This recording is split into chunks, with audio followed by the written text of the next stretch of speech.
Mr. Chair, gusto ko sanang magtanong lang sa kung papayag ka. Of course. Yung tungkol doon sa Tamarid House sa South Forbes, yung binabanggit mo kanina, di ba?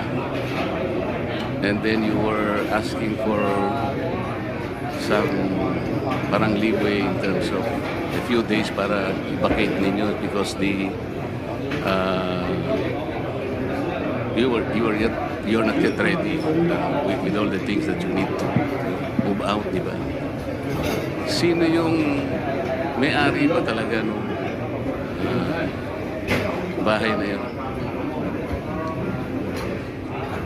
Your Honor, hindi po kami aware kung sino po yung owner mismo, but we are... I will answer that. Ang may-ari po dati, Doris Magsaysay po. And you were there as well? Staff ng tenant. May tenant kasi si Doris Magsaysay po na sila nakatira silang staff. So nung nabenta, existing pa yata yung lease contract, so hindi sila umaalis. Pero pinipilit silang umalis ng bagong owner. And allegedly, ang bagong owner is No. Martin Romualdez. Yun ang sinasabi. Yan ang sinasabi mo kanina. Yes. At referring to... So nung nabenta, existing pa yata yung lease contract, so hindi sila umalis. Pero pinipilit silang umalis ng bagong owner. and allegedly, ang bagong owner is No. Martin Romualdez. Yun ang sinasabi. Yan ang sinasabi mo kanina. Yes.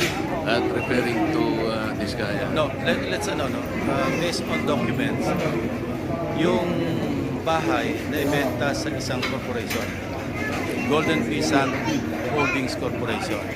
Incidentally, the major stockholder, also used to sit in the board of at least two corporations associated with the former speaker. Ito yung Benguet Corporation, in mining yata. Yung isa yung may joint venture sa ABS-CBN.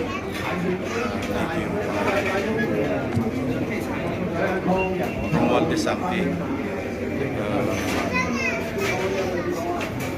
So, and another one, I think Mark Benguet. At saka treasurer siya doon sa yung media company owned by Romualdez.